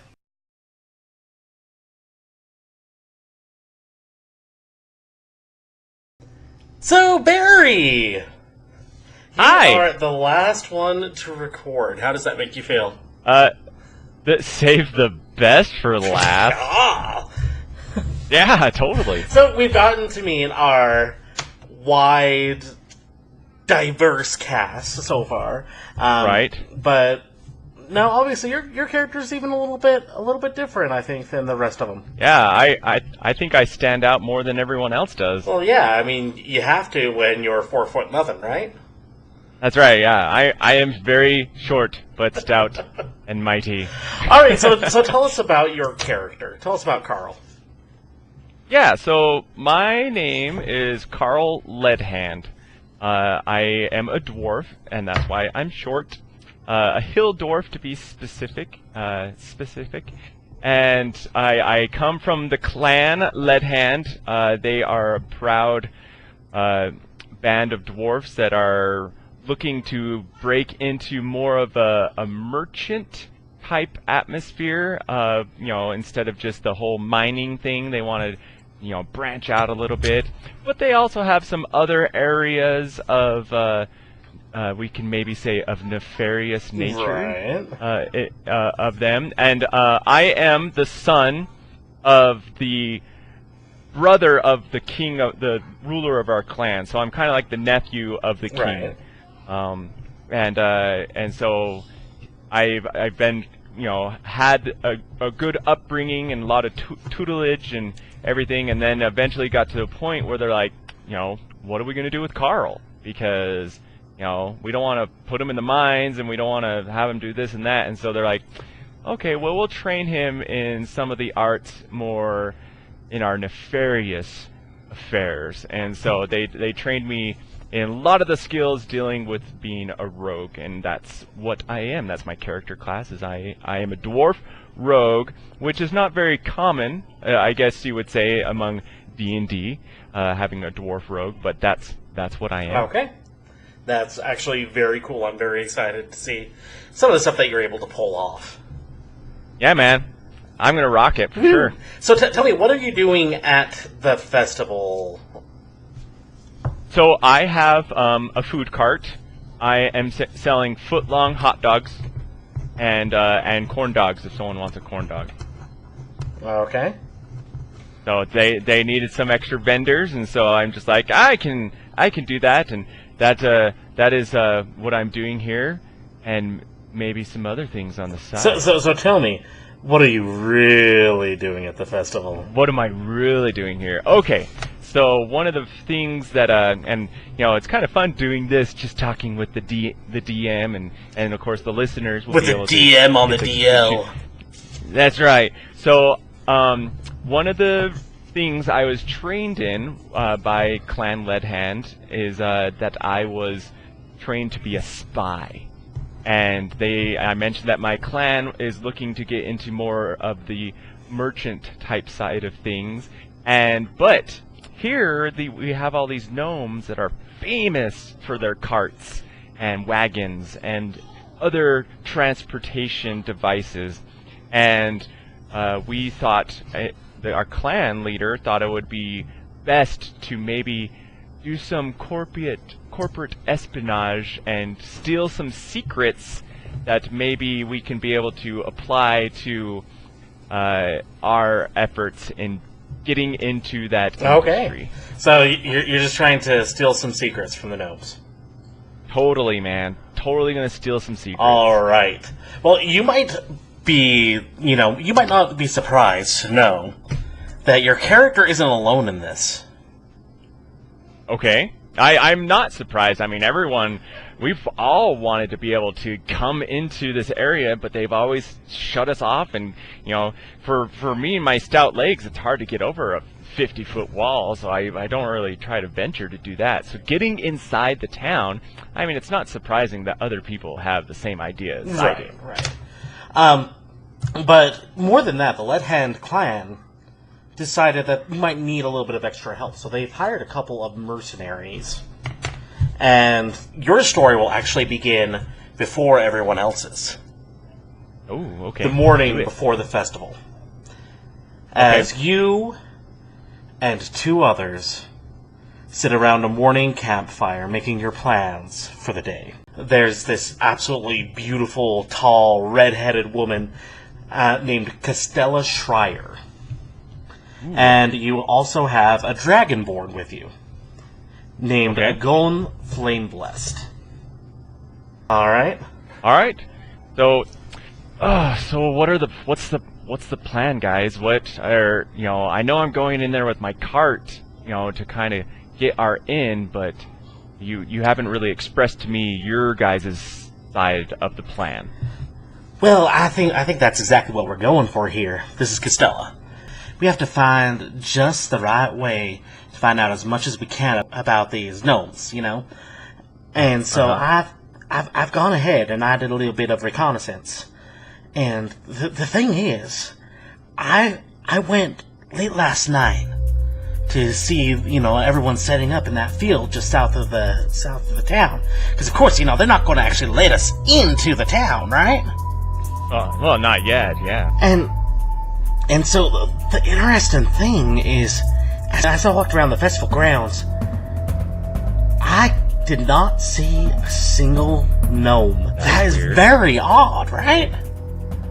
Right, you think they'd be all over the place, especially at least keeping an eye on us. Definitely. And so things just started getting a little bit, just more and more suspicious about this. And eventually I did find a trio of gnome. Okay. So you did find some. I did find some. And they definitely seemed to be in charge. They had this big burly dwarf following them around. And, well, there was a woman who seemed like she might be the one who's in charge. And then there was one who had this giant mustache. Like, oh man, you should have seen this mustache. It's crazy. Was it better than my mustache? Much better. I'm sorry, but this had the curl I must and see everything. this mustache. I got to find out what kind of wax he uses. And so what about and the then the third one had a really long beard. It's like they had to distinguish themselves from each other somehow, Right. So you have the girl, then you have the mustache guy, and then you have the beard guy. And I wasn't able to catch very much of their conversation, but what I did hear is that each of them were going to kind of take control over a different area. Right.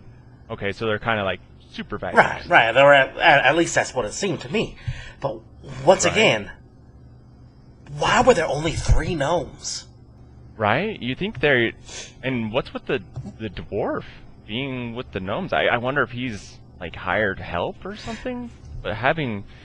I mean, to my knowledge and to all the stories, they didn't welcome in any other races into their town except their own. And then a gnome decides to, step up and goes, well, here's the thing about that dwarf. I've been doing a little bit of reconnaissance myself, and I found out that, well, he's actually been the one who's been going around to all of these different towns and stuff in the area to try to get people to come. He's a very gruff man. He's doing all the advertising. Yeah, he's basically trying to get everything involved. In fact, your family, Carl, he's the one who talked to them. And so that's how you were able to get here in the first place. I mean, it was all up to this dwarf. Okay, so my uncle knows this dwarf then? Well, I don't think that they knew each other. It's more, he would travel to, specifically to invite different Right. Hill Dwarf clans. He's been traveling for about a year from what I was able to gather, talking to the different vendors around. Okay, that's kind of bizarre. Well, I guess they're so secretive about their stuff that they didn't even want to come out themselves, and they hired this dwarf to do everything? Well, that is the interesting thing, because I cannot find any evidence of any other gnomes other than these 3 at all in the city. I mean, no one is allowed into the gates. Right. Did they come in and out of the gates? I didn't see any of that. I mean, I just started trying to spy on them last night, and they just happened to be the only three gnomes that I was able to even see. I wonder if they have another entrance around that they can kind of sneak in and out of. That way they don't draw attention to the gate. That's exactly what I was thinking. But right? the thing that really disturbs me about this whole thing is that there has to be something else going on. I mean, you could have a festival to say, hey, we're joining hands, we're going to sing Kumbaya. But there has to be something a little bit more than that. Right. Well, I mean, the rumor is that they're going to be releasing a new wagon that will revolutionize the travel industry. but you think there would be a little bit more presence from the people that are actually supposedly making this announcement. And see, I was just thinking the exact same thing. So, I mean, here's my thoughts. All three of us are going to be there on Merchant's Row. Right. And I know that one of these gnomes is going to be covering Merchant's Row, one of them is going to be covering the main stage, and one of them is going to be covering the entertainment district. And Right. so I think that what we really need to do is we need to divide and conquer and see what we can find out. Okay, that makes sense. I mean, be able to split up, gather as much information as we can. And, you know, I think that I should also try, you know, one of us should also take the services. So, Okay. and I'm pretty sure that this dwarf is going to be running that, because that's where, like, you have the security and all that. Right. I mean, okay, so that makes 4 areas, but I mean, there's 3 of us, so we should prioritize which areas we want to focus on. That's exactly what I was thinking. So, here, I just carry these around. And he Okay. pulls out, you know, lots to draw to see who can go where. And can you go ahead and roll a d4 for me, please? I got a 1. All right, so in that case, it looks like... okay, so you have Merchant's Row in that case. Okay. So, I can handle that. You'll be basically just sticking around right where we're at. Right. Okay, yeah, I mean, I'll be able to set up our essentially stage prop of our cart around and then see if I can observe anything while you guys take the... What areas are you guys going to? Well, I'm going to go ahead and I'll take the entertainment district. I think that there's going to be some interesting things going on there. Okay. And so I'd like to check that out. Okay, well, you are the prettiest of the 3 of us, so I think being in the entertainment area is probably... Oh, come on, stop it. She sticks out her chest Well, a little bit and flicks her hair around. Well, you know how I feel about redheads. And, you know, that means that I'll go ahead and I'll try to take the main stage, see kind of Okay. what's going on there. And later on in the day, I think we all should meet up to kind of discreetly as possible, let's check out the services desk as well. Okay, yeah, totally. Sounds like a good idea. Alright. So I think they plan on opening... Everything starts basically going at sunrise, right? And so, it is sunrise. Woo. And you guys are all running your different booths. So you obviously have your footlong hot dogs. And That's right. Hot dogs! Get your hot dogs! Costello has obviously made a lot of inappropriate jokes based on the footlong hot dogs. But, you know, not only, you know, the obvious stuff, but also jokes about your height. And Right. I'm not compensating for anything. and a golem is actually running a pita cart just right across from where you are. A golem is? A golem is, yeah. Okay, what kind of golem? No, a golem, the dragonborn. Oh, a golem. Yeah. Sorry, I thought you were saying like a golem, like a magical construct. Nah. My buddy. Okay, he's running the pita cart. So he's running the pita cart, and of course, Castella, true to her nature, is running a melon cart. Of course she would. So the festival is in full swing. You hear you see the sights, you hear the sounds, everything. You know, everything is basically as you'd expect it to be, and the entire fairgrounds is just completely crowded. But you notice that Costella's right. There's no gnomes. That's weird. And Costella comes up to you and you know, looks at you, kneels down to be at your height, and goes, "Hey there, sugar. I think we have a little bit of time, and I thought that we might as well have a little bit of fun while we're here, you know."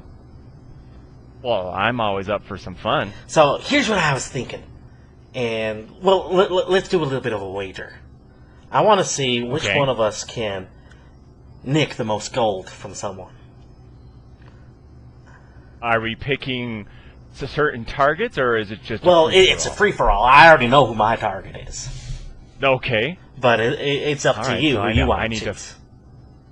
Okay. Well, I take a quick glance around. Guess I'll make a check to see if I can find someone that is perfect.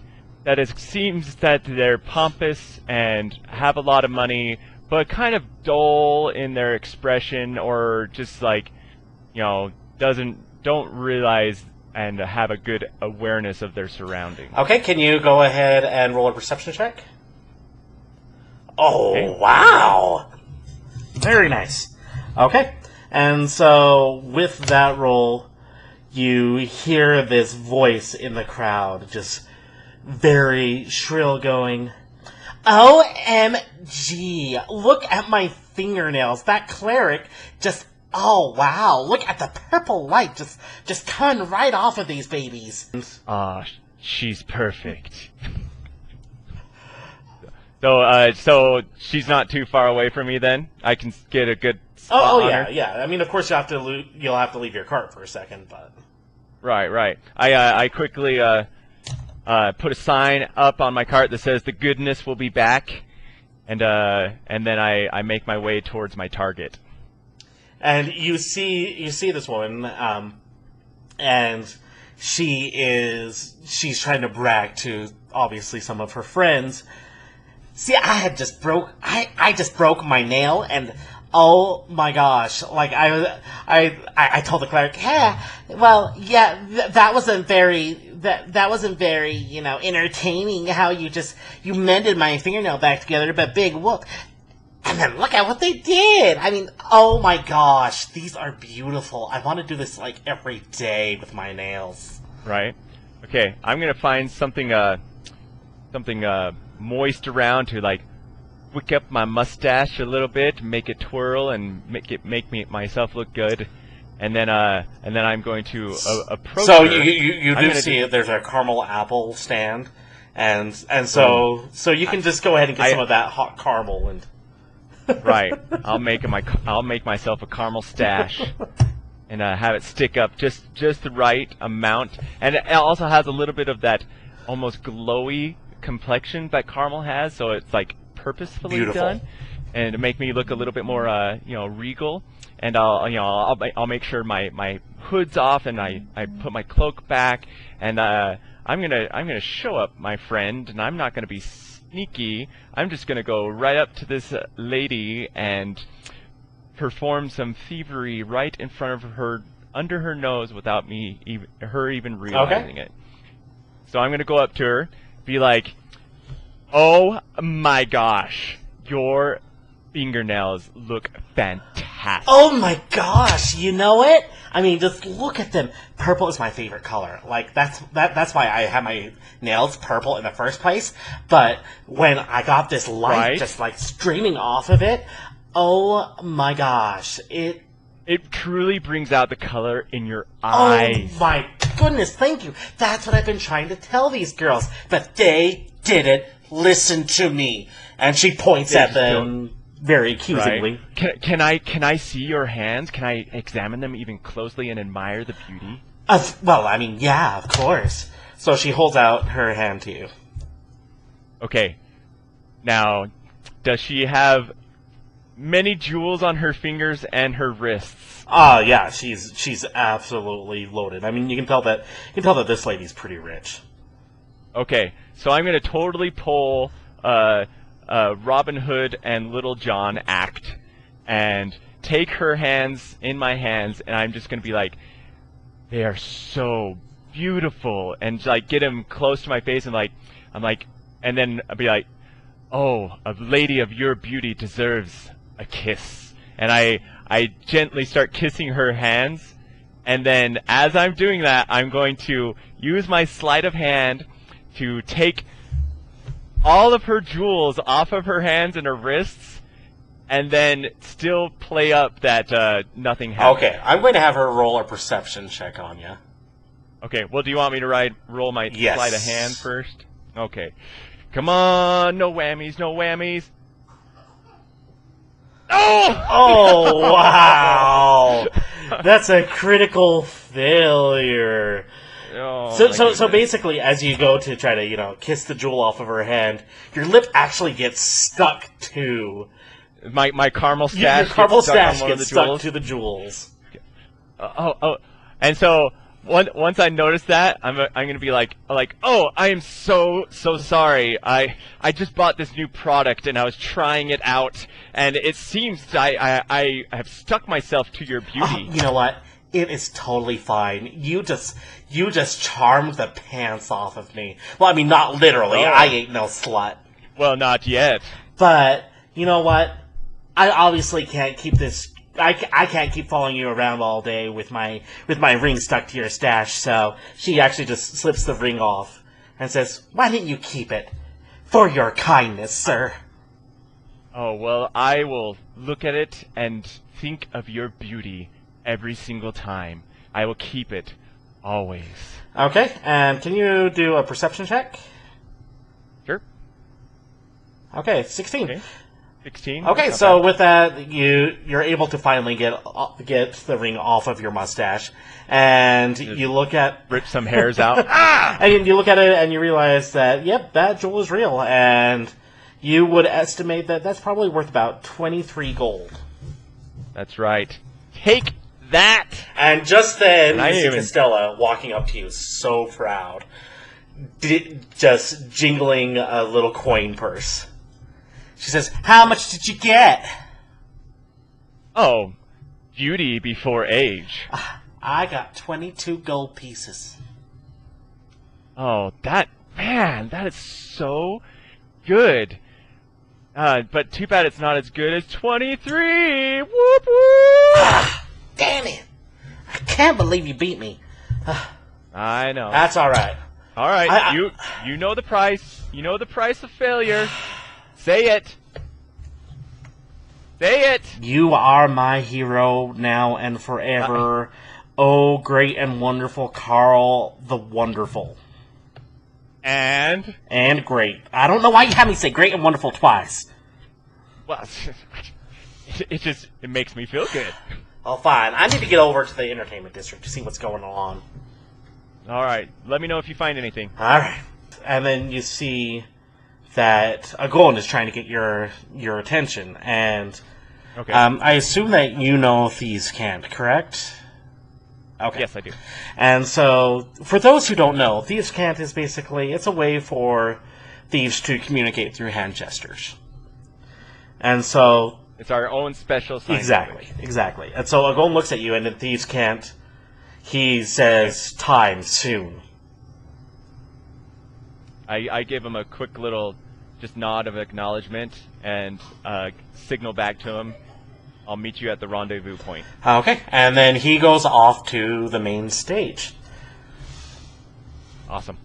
Okay, I go back to my cart and take the sign off of my the goodness will be back. Flip it around and be like, the goodness is here. And then I'll be like, all right, flash sale of all foot-long dogs. If you want one, come and get it. They're going fast. And you see this crowd just run up to you as fast as they can, including a gnome with a big mustache. Okay. And is his mustache magnificent? It is magnificent. And you see him, and he looks a little bit nervous, but he tries to kind of force his way through the line. "Excuse me, please. Excuse me. How can I help you, good sir? My goodness, your mustache. Well, thank you. I don't think that yelling that way and trying to cause a stampede is very good for the merchants row. Oh, it's good for business, though. That's how it works. Okay. Here, take one on the house. Eat it. It will make you feel better. Okay. So as I'm handing this to him, I want to do another sleight of hand and pick his pocket. Hopefully, I don't know what's in there, but I'm hoping that there will maybe be like an itinerary or maybe something in there that could help gather some information. Okay. You know what? It actually, in this case, because he is he's nervous. He's definitely out of sorts. You can tell that something's going on with him. Crowd is around. So I'm actually going to give you advantage on that, which would be 18. Woo. Nice. And yeah, that's why I called the crowd to me. Give me advantage to my roll. And so with that, you actually do find a little map. I quickly pocket that, Okay. and then I take the rest of the hot dogs and be like, "This is the last of it. Here you go, my people!" And I throw it into the crowd and watch them just like dive for hot dogs because they're amazing. And then I start pushing my cart away, and I leave a sign behind me that says "The goodness was here." and then I push my cart towards the rendezvous point. Beautiful. And do you want to check that map? Yeah, as soon as I get away from the crowd and everything, and not quite to the rendezvous point, maybe I'll stop to the side and get a little privacy, and I'll take out the map and take a look at it. Okay. Do you speak Gnomish? I don't. Okay. So it's all gibberish to me. Well, you see, but I can at least maybe decipher the shapes and stuff, just not the words. right. So basically, you have this is the map of the fairgrounds, and you have on the entertainment row. There's a lot of things written, but the only thing that you recognize is in common is a name that says Avi. Avi, A-V-I. Avi. Okay. And then in the entertainment district, you see something that says Theo. Okay. Oh, I wonder if these are the two other. And that would be my guess. And then on the main stage, you see something that says Marion. Marion. And in the services, something that says Bob. Bob. That's totally got to be the dwarf. Carl and Bob, we will unite as one! And other than that, you see something interesting. Down at the bottom, there are some very detailed drawings. There's 5 detailed drawings. Okay. Like, of objects or of people? Ooh, people. You see, okay. There's what one that looks like a large bearded man. Okay. One that looks like an orc. Well, like a half orc. One that looks like an elvish, looks kind of like a fortune teller. Okay. One that looks like a cleric, a woman cleric. Okay. And the last one definitely catches your eye because it's a dead ringer for you. What is this? I like kind of like hold it up and move it around to try to get different angles on it, and then I pull it down, and then I look around to see if anyone's watching me. No one seems to be watching you. It looks as if you were able to get away cleanly from the gnome. Okay. Well, that is interesting. And there's no other distinguishing marks on the map, like a big bright red X or anything? Nothing. That says trade secrets here? Nothing like that at all. Dang it! Alright. Okay, well, this totally threw me for a loop, and I'm going to go to the rendezvous point right now because I want to try to go get some more information, and I don't mean to, but I'm almost so anxious that I'm kind of forgetting about my comrades. I want to get to the bottom of this. Alright. Okay, so you go towards the services area. The first thing that you see, just right at the bottom of the merchant's row, facing you, is the security tent. Okay. And how many people are in the security tent? Well, the door is closed, so you can't really see inside. Okay. Can I hear anything? Go ahead and go ahead and do a perception check. Okay. Okay, with I hear everything so much that it's mind blowing. I rolled a 24. Okay, so with the 24, yeah, you hear some muffled noises inside the tent, but not much other than that. However, Okay. one thing that you Can definitely I- hear Oh, okay, go ahead. is a grunt from behind you going, Okay, so without looking, I'm gonna kind of step back, and as I step back, I'm gonna whip my head back and hit the person, whoever's behind me, and then run the opposite direction. okay, go ahead and try. Okay. So let's do it's just a regular attack. So roll 1d20 plus my proficiency bonus, Yep. probably. All right. Boo! I totally missed. Oh yeah, yeah. That did not do. Okay. That did not do jack. So as I quick thinking, I'm like, okay, I'm gonna hit this guy and totally run. I go to whip my head back, but not really noticing as my ear was pushed up against the tent to try to get as much information as possible. My caramel mustache got stuck to the tent. And so as I whip my head back, it kind of like jerks me, and then I just fall to the ground and, rip some of my beautiful mustache is now attached to the tent, and I'm at the feet of whoever grunted. And looking down at you, you see the buffest dwarf that you have ever seen. He takes his large hand, and he picks you up by your head, palms your head, basically, and picks you up and says, "Come with me, please," and takes you into the security tent. Do you work out? And there... Man, you're strong. And there, in the security tent, you see Castella and Agon. Hey, guys! And they are tied to chairs.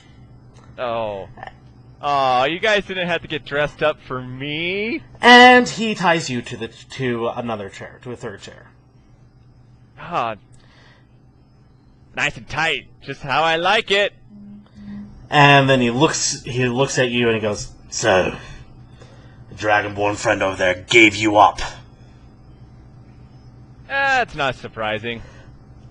Here's the thing. I need your help. All three of you. Well, who doesn't? So, my employers, you never tricked them. They knew that you three, there was something different about you. I do tend to get that a lot. They say it's the sparkle in my eyes. You might want to shut up, this guy's kind of dangerous, Castella says to you. I look at her and be like, kind of like give as much as I can, a shrug as I'm tied up to the chair. Here's the thing. I have very simple tasks for each of you. And Okay. he looks over at Castella. And he goes, "That man, the one that you knocked out, so you could steal his gold." What? That is totally cheating! "You're going to give him his gold back. But," he pulls a little medal out of his pouch, and he hands it to her. "You're going to include this along with the gold." Okay, what is it? What? It just looks like a piece of common metal. It's just a little. It's a little golden medal. If you want, you can do a perception check. But yeah, okay. I want to see if I can glimpse at it. Sure. My perception checks are awesome tonight, but can I hit or steal anything? No. Okay, so with a 21, you notice it looks like it has an indentation of Mount Ielen with Tutorielle and Tutorielle on either side of it. Okay, so it's like their new common insignia type thing, maybe. Yeah. Okay.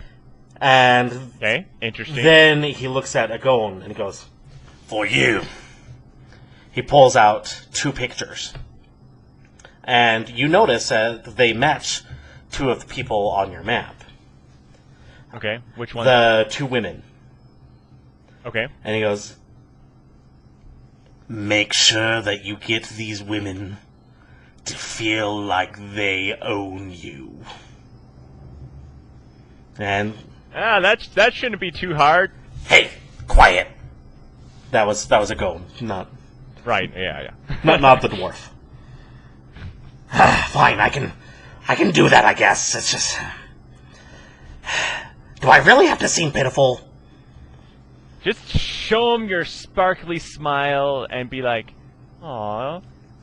He looks at Be like a puppy dog. you, and even though he's tied to a chair, just like you are, he snaps his finger, and you feel a little bit of heat underneath your bottom. Woo! Now I'm tied up and toasty. And you! The dwarf looks at you and grins his big smile, missing many teeth. Yes, Bob? You get one of these yourself. And he hands you your own medal. Ooh. Can you, like, tuck that, like, right here? No, not there. Right, right? Yeah, right there. That's good. Hill dwarves. Oh, come on. Gotta love me. You'll find out what that means later on, but you may be going on a bit of an adventure. Feel like this is a congratulations. Okay, I always like being congratulated when I don't do anything. And then he starts to leave, and he goes, In a few minutes, you'll have someone come to untie you.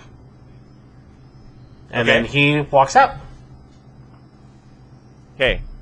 I want to try to get out of my zone. Alright, let's go ahead and say that that's also a sleight of hand. Okay. Do. Okay, 15. Is that good enough? Not quite. With that, you have... Man, this guy knows how to tie knots! You realize that your hands are still a little bit sticky from the caramel, and in fact, you have some rope fibers stuck to your fingers. Dang it. I'm never touching caramel again! So Costella just looks around, and he's like, and she goes, well, wouldn't you know that this is what would happen today? And you know why? You know why it happened? Because you tried to cheat on our game, and you know what? Cheaters never prosper, and yeah, that's why. Well, look, I admit this all is actually my fault. It's nothing to do with karma or any of that sort of crap. This is all my fault.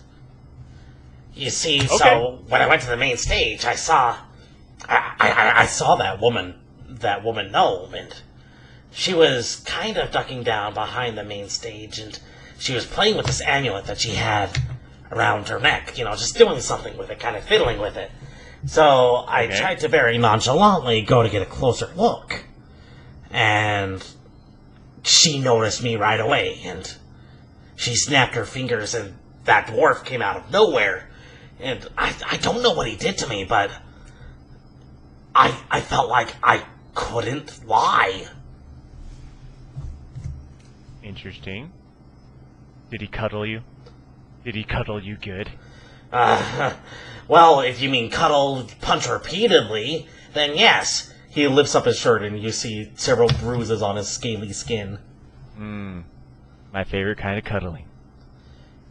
Yeah, well, I didn't exactly have much luck myself. I went, and I think I saw the gnome. He was entertaining some children with little automatons. But I wasn't able to get very far before that dwarf found me as well. I assume it's because a gnome gave me up, but I don't blame you, buddy. I don't blame you. Alright, well, I guess we just sit and wait until they get here. I try to get out of these ropes, guys, and unless you guys got something up your sleeve, I'm pretty stuck. Well, I want to know what happened with you, Carl. Oh, well, yeah, so first I charmed this really pretty girl and won a bet, and... You don't have to rub that in. Well, I have to go in order of how things went. Great and wonderful, wonderful and great. Yeah, I get it. Move on with the story. I know. Okay. And then I got rid of, I caused a diversion with, doing a mass flash sale of all my hot dogs, and the gnome with the awesome mustache. Oh, such a good mustache. He came up and I gave him a free hot dog, and as I was giving a hot dog, I was able to nick a little map off of him. And just then, you actually see that very gnome come into the tent, and hey, he looks at you guys and he goes, "You guys got into some trouble, eh? Here, I'm supposed to undo your bonds. Here, let me help you out." And then he goes and he unties you. Okay. And as he unties me, I want to pick his pocket again. All right, you can go ahead and try. Boom! Okay, you got a 20. You reach into his pocket and you pull out some lint, because that's really all that he had on. Oh man, this is some awesome lint though. So be like, "Oh, thank you. That was I like tight, but that was a little too tight." And then he goes and he looks at Agon and Costella and goes, I think that Bob gave you some things to do. Maybe you should go and do it, and then run. Run as far away from this place as you possibly can. Please. That's very ominous. Can I do is he really scared, or is he, like, lying to us? Go ahead and do a perception check. Okay. 10. Yeah. I got a 10. So, he seems scared. Okay, he appears to be scared. He appears to be genuinely scared. And then he looks at you and he goes, "And you, I don't think that you can escape things, but I want to do everything that I can to help you. For now, just I put my hands on his shoulders and I'm like, "You know how you can help me? What? Tell me the secret of your mustache. I want it so bad." This obviously catches him a little bit off guard, and he just looks at you and goes, "Well, it's just simple dragon wax." Ooh, where can I get some of that? Well, I would say that you can have some of my personal stash, but we don't have time for that right now. There is always time for immaculate mustache grooming. But anyway, what were you saying? I can't really go into details. I don't trust Bob, but I especially don't trust my brother and sister. Some things might happen, some things might go down. Just know that it's nothing personal. Play along for now, okay? Please, just play along. Okay. Thank you, beautifully mustached man. And then you hear this voice go, and it's Bob's voice, the dwarf's voice. You can hear it. Alright, listen up here. All entertainers, please close down your shops for a moment. We have to mix things up, since half of the people here are running booths. We need to make sure that you have everything going the way that it should. So go and buy stuff, whatever. All entertainment is now closed. And then his voice stops. He goes, "Okay, well, if he's closing the entertainment district, that's not good. That means that that means that Theo might be up to something. I'm sorry. I have to go check on this. Please, just play along for now." Can do, mustache man. And then he walks away as quickly as he can. The entertainment district is closed, so I go there. All right. So in the entertainment district, you don't see very much. You see two orcs arguing, and one orc just kind of looking on. Okay. And then you see Bob come up behind one of the orcs, and two of the orcs leave, and you see that Bob hands something over to the other orc. And Interesting. can you roll a perception check? Sure. Okay, with a 20, you notice that orc is one of the drawings.